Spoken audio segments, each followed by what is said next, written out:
Assalamualaikum warahmatullahi wabarakatuh. Selamat berjumpa kembali pada perkuliahan Sistem Hukum Indonesia pada pertemuan yang kedua.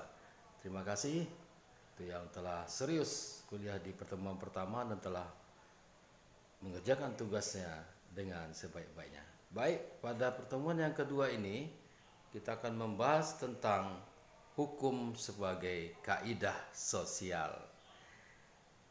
Nah, kaidah-kaidah dalam masyarakat itu banyak ya, dalam kehidupan masyarakat agar dapat berjalan dengan tertib dan teratur bukanlah terjadi dengan sendirinya, tapi karena adanya suatu hal yang menjadi pengikat. Jadi ketertiban dan keteraturan dalam masyarakat tidak terjadi dengan sendirinya, tetapi adanya hal yang menjadi pengikat.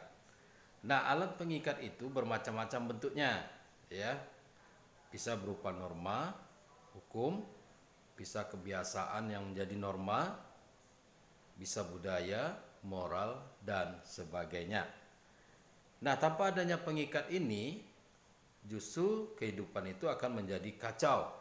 Karena setiap anggota masyarakat antara satu dengan yang lainnya mempunyai kepentingan yang berbeda-beda.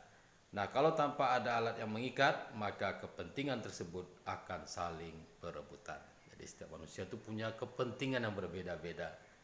Dan ini bisa menimbulkan kekacauan. Sehingga ketertiban dan keteraturan itu harus ada pengikat yang mengaturnya, yang dipatuhi oleh semua orang. Nah, ketertiban yang didukung oleh adanya pengikat, ya, apakah itu tatanan, terdiri dari berbagai tatanan yang mempunyai sifat yang berbeda. Sifat yang berbeda-beda ini disebabkan karena norma-norma yang mendukung masing-masing tatanan ini mempunyai sifat yang tidak sama. Perbedaan ini dapat dilihat dari adanya saling tarik-menarik antara kondisi ideal yang diharapkan dengan kenyataan yang sedang dihadapi. Nah, itu sering terjadi ya, antara keinginan ideal dengan kenyataan sering terjadi perbedaan. Nah, itu perlu ada sesuatu yang mengaturnya. Sebagai sub dari pengikat tersebut secara umum adalah kebiasaan, hukum, dan kesusilaan.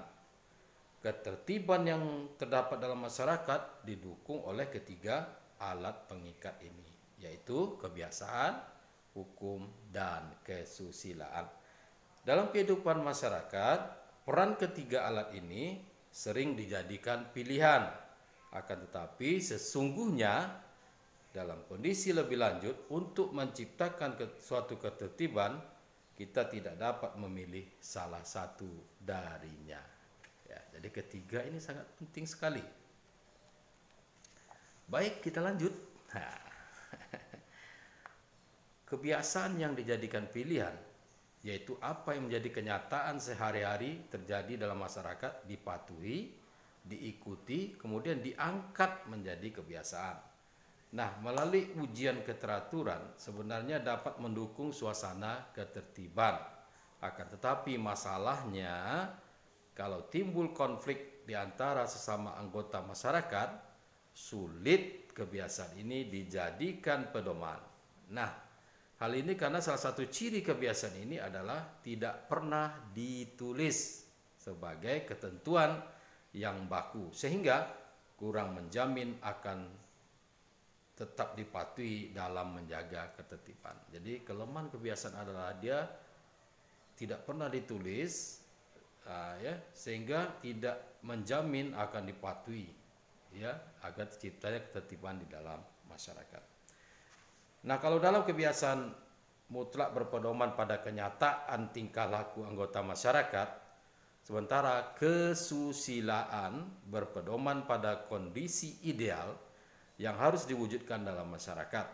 Dengan demikian, maka perbuatan ideallah yang dapat diterima oleh masyarakat, yaitu yang sesuai dengan idealnya menurut pandangan manusia. Nah, perbedaan antara kesusilaan dengan hukum terletak pada otoritas yang memutuskan apa yang akan diterima sebagai aturan.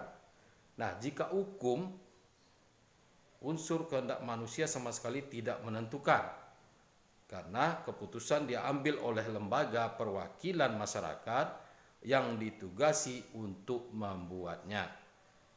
Sementara kesusilaan bukanlah sesuatu yang diciptakan oleh kehendak manusia, melainkan yang tinggal diterima begitu saja. Tidak unsur-unsur yang harus diramu sehingga tidak perlu mempertimbangkan kondisi nyata masyarakat waktu itu. Karena yang diinginkan adalah kondisi masyarakat yang ideal. Begitu ya.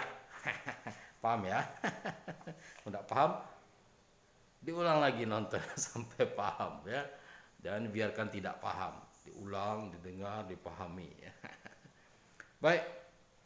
Bagaimana hubungan kaidah hukum dengan kaidah sosial lainnya? Nah, ini tema kita nih ya. Yang pertama, hubungan yang bersifat positif. Ya.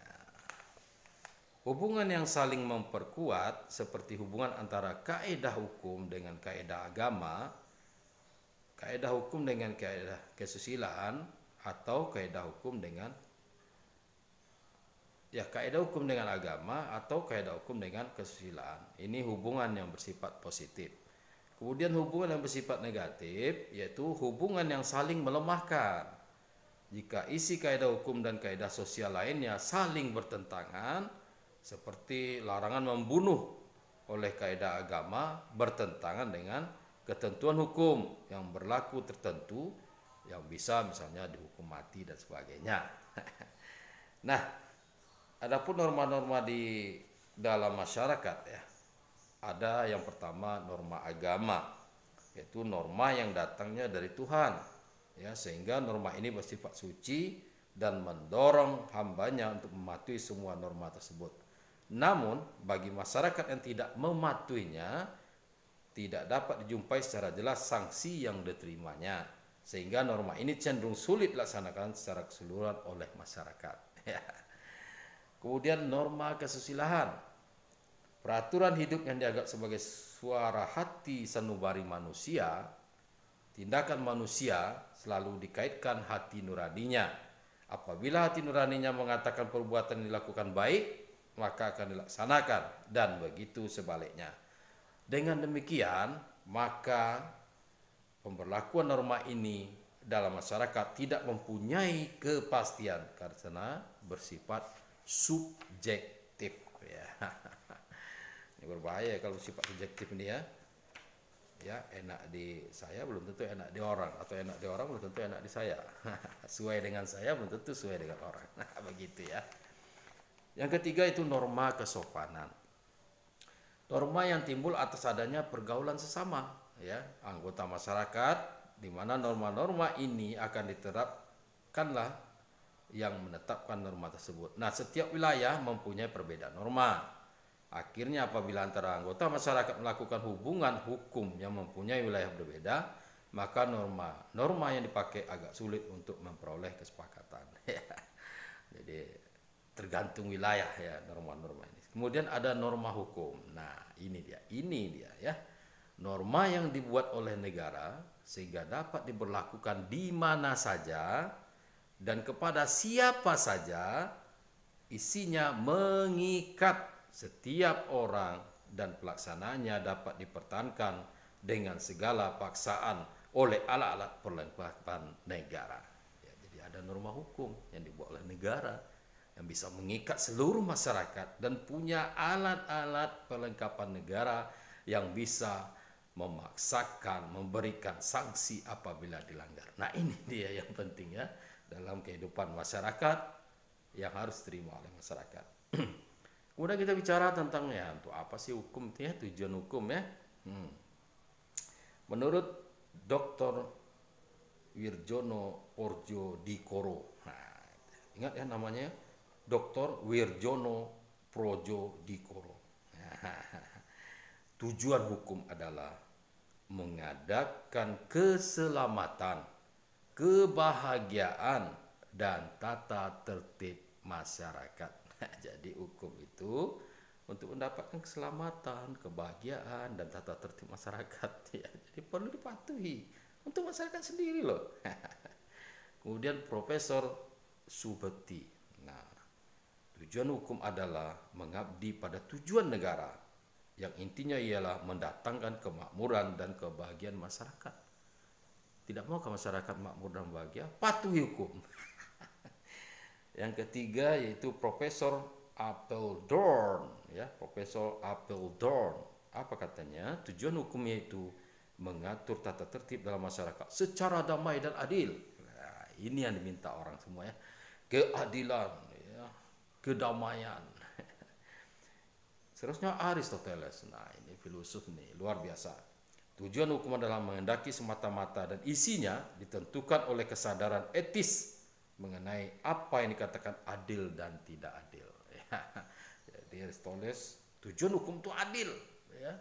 Biar jelas mana yang adil, mana yang tidak adil. Nah, itu yang dituntut oleh. Selanjutnya Jeremy Bentham, ya. Jeremy Bentham, ya. Tujuan hukum adalah semata-mata apa yang berfaedah bagi orang, ya, apa yang berfaedah bagi manusia, apa berfaedah bagi masyarakat. Selanjutnya menurut Profesor Mr. J. Khan, Mr. J. Khan, tujuan hukum adalah menjaga kepentingan tiap-tiap manusia supaya kepentingan tersebut tidak diganggu orang lain. Nah, setiap manusia punya kepentingan. Nah, supaya kepentingan tidak diganggu orang lain, nah itu harus ada hukum. Nah, begitu ya.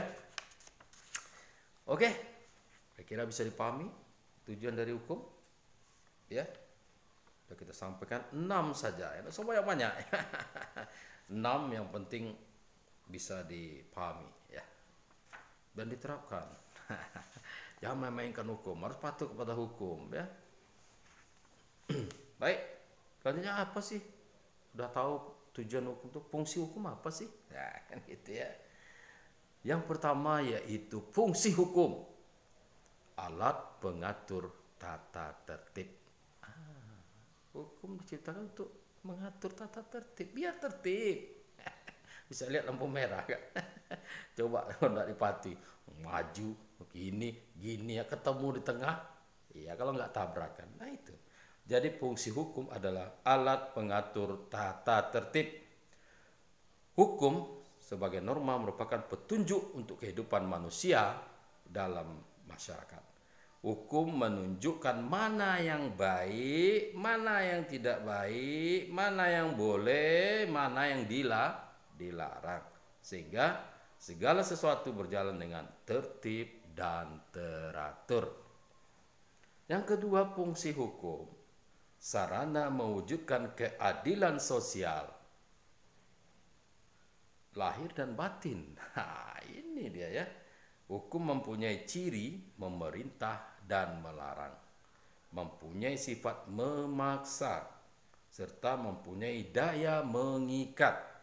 Maka hukum dapat menghukum siapa saja yang dianggap salah, sehingga orang yang bersalah harus menjalani hukuman atau sanksi yang ditentukan oleh hukum.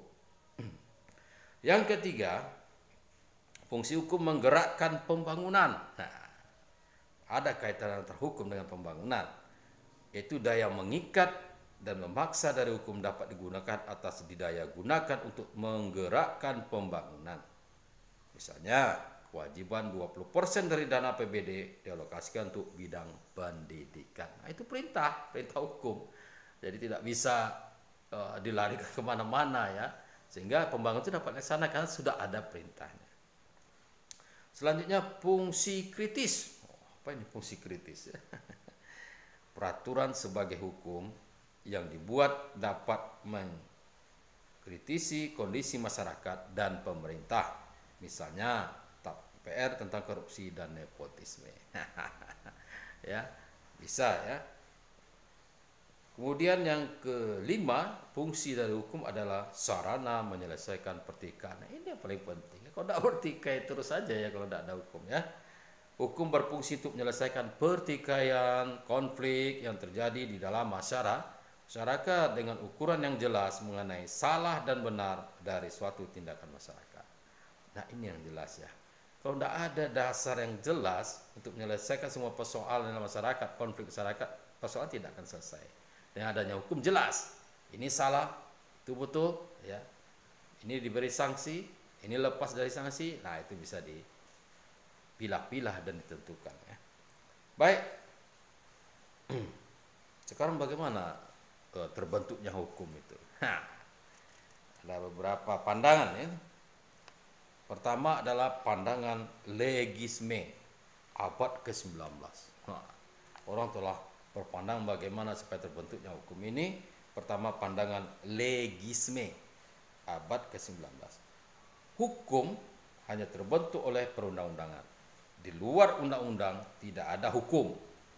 Dengan demikian, hakim terikat dalam memutus perkara berdasarkan peraturan perundang-undangan yang ada. Jika tidak ada undang-undang yang mengaturnya, maka hakim tidak dapat membuat putusan terhadap perkara yang dihadapinya. Ini pandangan legisme ya. Kemudian pandangan Freire Lehre. Abad 19, abad 20. Hukum terbentuk oleh peradilan. Undang-undang hanya sebagai sarana saja. Hakim dapat memutuskan perkara yang dihadapinya dengan mengabaikan peraturan yang ada. Aliran ini menunjukkan tingginya sifat subjektivitas seorang hakim dalam memutus perkara yang dihadapinya dengan mengabaikan peraturan yang ada. Aliran ini menunjukkan tingginya sifat subjektivitas seorang hakim ya. Apabila hakimnya adalah seorang mempunyai pikiran objektif, mungkin putusannya akan baik. Namun sebaliknya, apabila hakimnya bersifat subjektif, maka hukum yang dikeluarkannya cenderung tidak akan adil. Ini dua pandangan ya. Pertama, harus mengikuti hukum peraturan yang ada. Hakim tidak bisa keluar dari situ. Nah, yang kedua malah tidak perlu ikuti peraturan hukum peradilan. Jadi cukup dengan subjektivitas seorang hakim ya. Tapi akan muncul permasalahan objektif ke hakim itu apa tidak. Nah, baik. Yang ketiga yaitu pandangan atau aliran rechtfinding ya. Yang pertama hukum terbentuk melalui beberapa cara. Pertama-tama karena pembuat undang-undang membuat peraturan sehingga hakim harus menerapkannya.